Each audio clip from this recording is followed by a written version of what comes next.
So campaigning came to an end at 6 p.m. this evening in Uttarakhand and Goa, which goes to the polls in one phase on Monday, the 14th of February. The high decibel campaigning for 55 Uttar Pradesh assembly seats, which are going to the polls in the second phase of the 7-phase election on the 14th of February, wound up at 6 p.m. too, in accordance to the EC guidelines. And we saw star campaigners of the BJP, the Congress, the TMC and the Aam Aadmi Party making their last-ditch efforts to woo the voters. And the question now is, who will the voters give their Valentines to this year? Joining us is Sanket Upadhyay from UP and Akshay Dongre in Uttarakhand and Rishika from Goa. Akshay, Uttarakhand saw a host of star campaigners crisscrossing this hill state.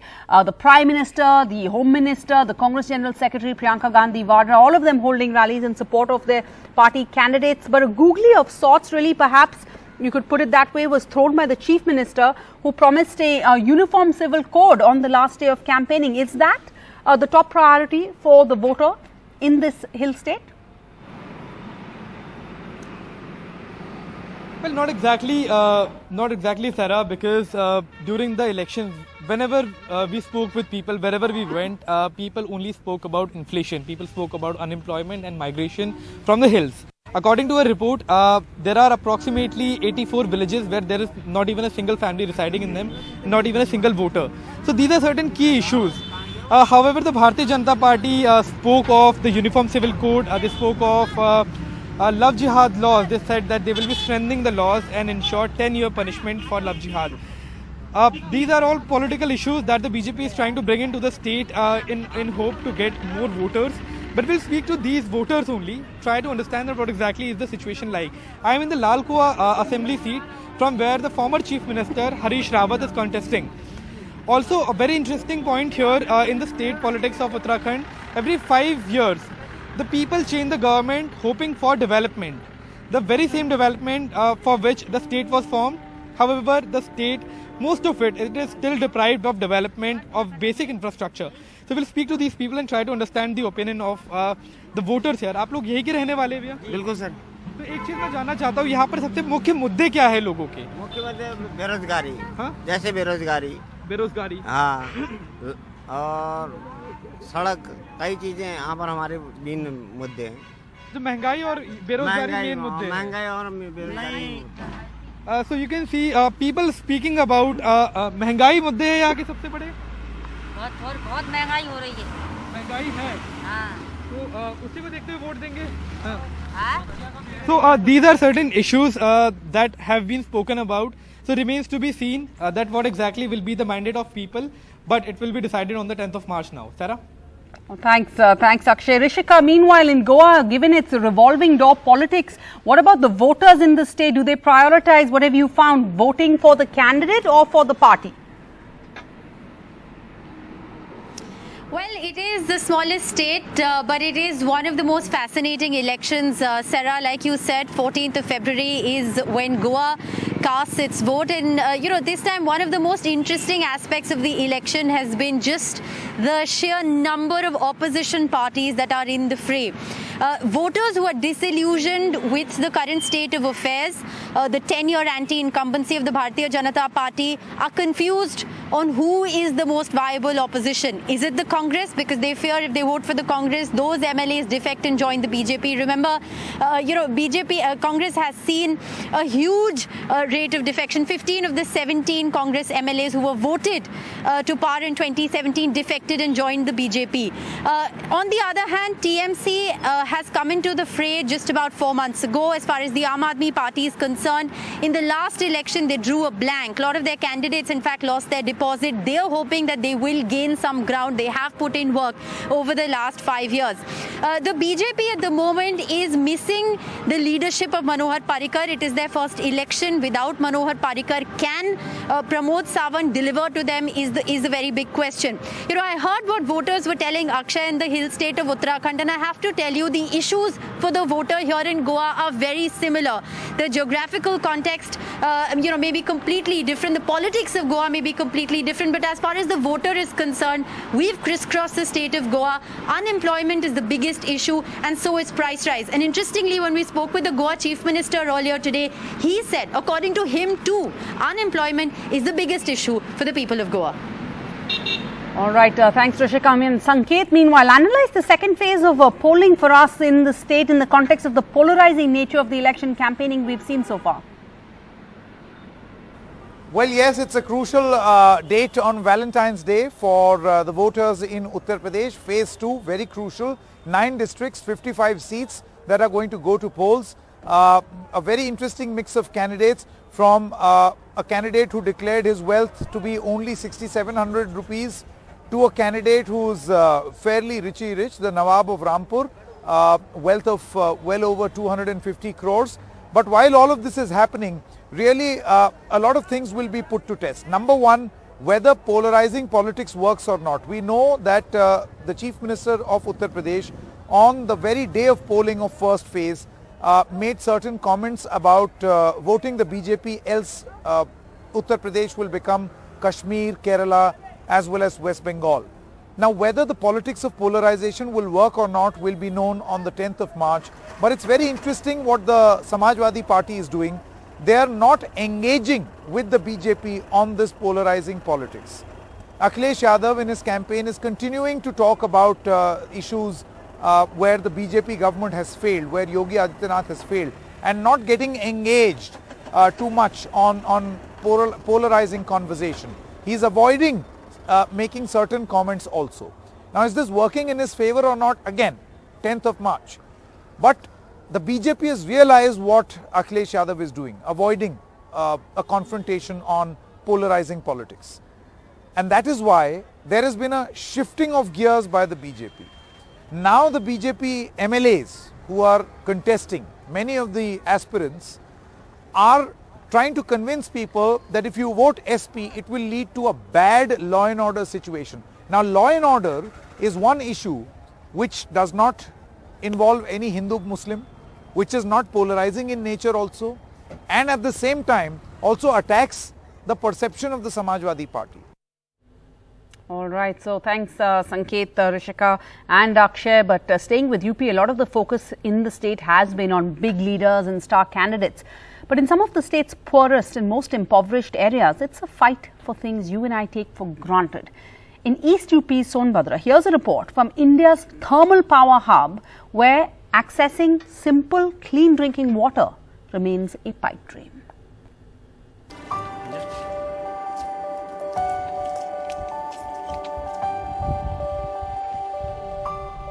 The UP election will move towards Sonbhadra in the eastern part in 2 weeks.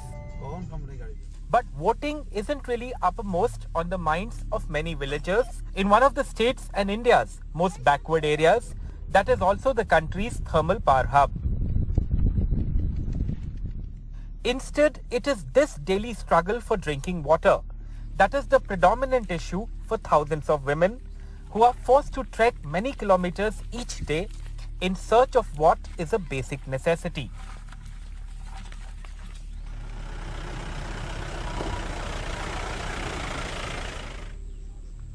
This village, Bodhradar, just 10 kilometers away from the Sonbhadra airstrip, has never had a single hand pump for groundwater or any water supply since independence.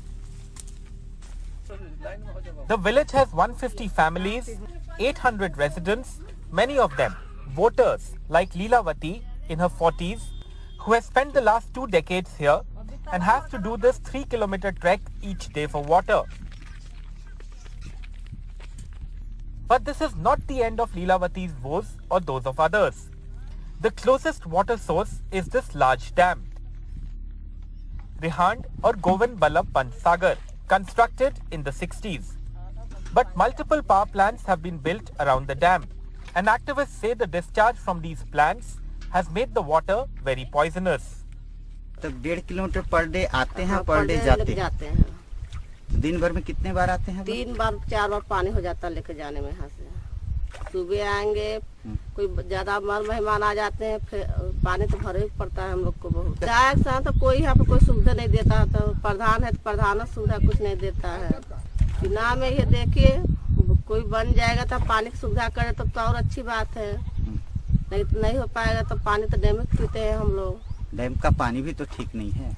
नहीं हो तो क्या करें, कहाँ से पानी पियेंगे? और मैंने एनजीटी में यहाँ के हवा और पानी को लेकर एक जनहित याचिका दायर किया था और उस याचिका में माननीय न्यायालय ने साफ कहा कि सोनभद्र में जो रिहन जलाशय है उसका पानी पूरी तरह से दूषित हो गया और उसके पानी में फ्लोराइड, आयरन, आर्सेनिक, मरकरी आदि भारी तत्व हैं जो जीवन के लिए खतरा है। यहाँ तक कि 2012 में सीएमओ ने यहाँ के जो पानी है इसको पीने के लिए तो मना किया ही, साथ में कहा कि यहाँ की मछली भी खाने लायक नहीं है। चुनाव आया है, 10 तरह के लोग आएंगे, लेकिन इससे पहले जितने भी, ये मामला आज का नहीं है, ये आज़ादी के बाद जैसे ही रिहन बांध हुआ और लोग विस्थापित सिरौली से होकर यहाँ बसे, उनको बहुत सारे लुभावने सपने दिखाए गए। गर्भवती महिलाएं आप गांव में देखी होंगी, वो गगरी लेके पानी और डब्बा लेके 1.5 किलोमीटर पानी लेने आती है। इससे बड़ा दुर्भाग्य इस सोनभद्र का क्या होगा।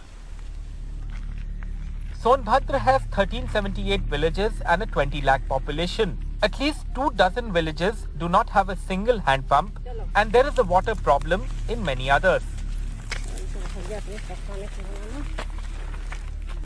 The district has 4 assembly seats, 2 of them reserved for scheduled tribes. All 4 are currently held by the BJP and its allies. The area's rocky terrain is one reason for water scarcity. But there is no shortage of government projects, at least on paper. In November 2020, Prime Minister Modi launched this massive project under the Har Ghar Nal scheme to provide tap water connections in 3,000 villages of Sonbhadra and adjoining Mirzapur. But that milestone is still months, if not years away. Another 30 state government-run drinking water schemes are operational in Sonbhadra. But there is another issue. Many villages in the district are on forest land, and an ownership tussle between the government and villagers has gone on for decades. The Uttar Pradesh election has seen all kinds of promises related to development being made by various political parties. But the irony is that successive governments over the last few decades have not been able to solve problems as basic as drinking water in Sonbhadra. One hopes that UP's next government, whoever that is, will walk the talk. With Prabhat Kumar in Sonbhadra and Rajesh Gupta, this is Alok Pandey, NDTV. So what has happened to the issues of Bijli, Sadak, Paani? Have the people's problems been hijacked by personality and polarization politics? Joining us now, Yogendra Yadav, member and former president of Swaraj India, member of coordination committee of the Samyukta Kisan Morcha. We have Gurdeep Singh Sapal, spokesperson of the Congress, and we'll have Reena Gupta, of spokesperson of the Aam Aadmi Party, and PKT Nambiar, who supports the BJP. Mr. Sapal, to you, my colleague Sanket Upadhyay just in his report talked about the law of diminishing returns in polarization politics. Yet today in Rudrapur, the Prime Minister appealed to the people of the state not to let the Congress's agenda of appeasement succeed in this election. He said again, he raised that issue, that controversy, saying the Congress doesn't consider India as one nation. Hours before the campaign closed in Uttarakhand, the Chief Minister promised a uniform civil code if the party comes back to power. So clearly you're up against a party who doesn't believe that. I think it is quite clear that the BJP is falling back on its agenda of divisive politics, because they have nothing to showcase as the development or the achievement of the government. Let us not forget that in 2014 when Modi ji won, and in 2017 when Mr. Yogi won the UP, he became the Chief Minister of UP, there were 3 things that BJP banked upon. In 14, what did it promise to people of India? Zero income tax, black money will be returned, there will be jobs, there will be dollar at 35, there will be zero corruption in India. So BJP has failed on all these fronts. Second thing, what they sold to India was a Gujarat model. It was a fake model. On the same lines, they tried to sell UP model, UP #1, using fake photographs from Beijing airport, fake photographs from Kolkata flyover, and many such photographs. But thankfully, social media has now matured. People immediately exposed the fake campaign of BJP, and they've stopped talking about it. And third thing was the communal hatred that BJP tried to reap in the elections in 14, in 17, in 19. But now people realize that there are no jobs. Now people realize that the business is not doing well. Now people realize that this government is against smaller businessmen, distributors, wholesalers. Now Alright. people realize it is against the farmers. So they are asking the right questions. PKD Prime Minister Nambiar and BJP leaders are not answering to those questions. Okay. They're harping back on issues which divide India. Okay, they're harping on issues, PKD Nambiar, that are not Bijli, Sadak, Paani, the Congress says, because the BJP has not been able to deliver on those issues. Sarah, if you really look at the various speeches of whether it is the Chief Minister Yogi or the Prime Minister Narendra Modi, even in the Parliament, 99% of the entire speech of both of these leaders, the primary leaders or an Amit Shah or for that matter to JP Nadda, anybody whomsoever, check it once again, 99% of their speeches have always been talking about the development, vikas, development. But the only problem is in our country, both our opposition and some section of the media, they would like to take that 1% of a political discourse as the breaking news, and the entire discourse is in the national media take place on that 1% of political discourse, rather than the 99% of the talk. If you really look at the Prime Minister's speech in the Parliament from both in the Lok Sabha and the Rajya Sabha, 99% of his speech was all about the. I'm talking about on the campaign trail. Development. Mr. Nambiar, we're talking about on the campaign trail. I've just taken examples from today. This is precisely I'm saying that if there is a 1 hour speech, what we talk about it, they are talking about the number of medical colleges they have built, number of schools they have built, the amount of crime which has come down. But we don't want it to I hope the Prime Minister is not addressing a voter in the UP or Uttarakhand elections while he's making a speech in Parliament. There's a difference between the two. I am talking about, even for an example, today the Prime Minister was addressing in both in UP and also in Uttarakhand.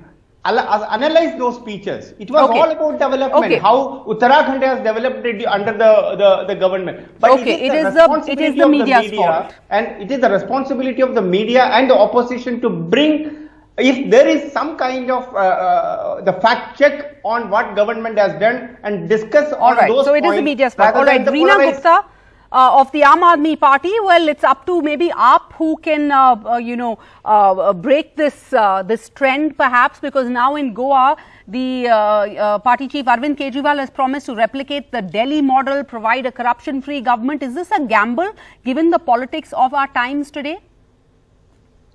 Sarah, Aam Aadmi Party is the only party that keeps bringing up the real issues of the people. And if you look at right from our first Delhi campaign, we've always talked about Bijli, Paani, electricity, schools, hospitals, and this is the same model which we are taking to Goa, Uttarakhand, and Uttar Pradesh, all the places where we are contesting. And we are the only party, Sarah, which has the audacity to say कि अगर हमने काम किया है तो हमें vote देना, अगर काम नहीं किया है तो हमें वोट नहीं देना. If you were to ask me, I feel really sad that in a state like Uttar Pradesh, where almost 50% of the population is below poverty line, and there are no schools, there are no hospitals, there are no roads, and the issues that are being discussed are Jinnah. Issues that are being discussed is 80% versus 20%. The level of the discourse that Bharatiya Janata Party has brought in, the low level to which the Bharatiya Janata Party has brought the political discourse in this election is actually really, really shameful. And it is up to all of us to bring the election back to the real issues. And if you remember, Sarah, in the beginning of the campaign, a lot of the political parties were actually forced to talk about electricity and talk about schools and hospitals. So we have to keep bringing back the discourse to the real issues. All right, but will it work? That's the question. Yogendra Yadav, the slogan of Bijli, Sadak, Paani, Passe now? In this election, we should have expected more than Bijli, Sadak, Paani. This is an election, one of the biggest elections taking place after one of the biggest tragedies this country has seen in the last 75 years, pandemic. UP alone has accounts for a few lakh deaths. My own sense is by the time the final figures arrive, UP alone might account for 1 million deaths during the pandemic. Is that an issue? No. One of the highest rates of unemployment, misery, almost every family has lost income in the last 2 years. Is that an issue? No. Who do you blame? Yes, I blame the BJP, but I don't blame only the BJP. Yes, the BJP has very deliberately ensured that these issues do not become the real issues. Probably Mr. Nambiar doesn't recognize something called the punchline. In every speech, you speak for 1 hour, but every consummate politician knows which is the one line which will be picked by the media. I mean, you're a sensible politician, you know what these lines are. So what is the punchline? Every time the punchline is about Hindu-Muslim divide, every time the punchline is about creating communal rift. So that's quite clear. But I do not blame only the BJP.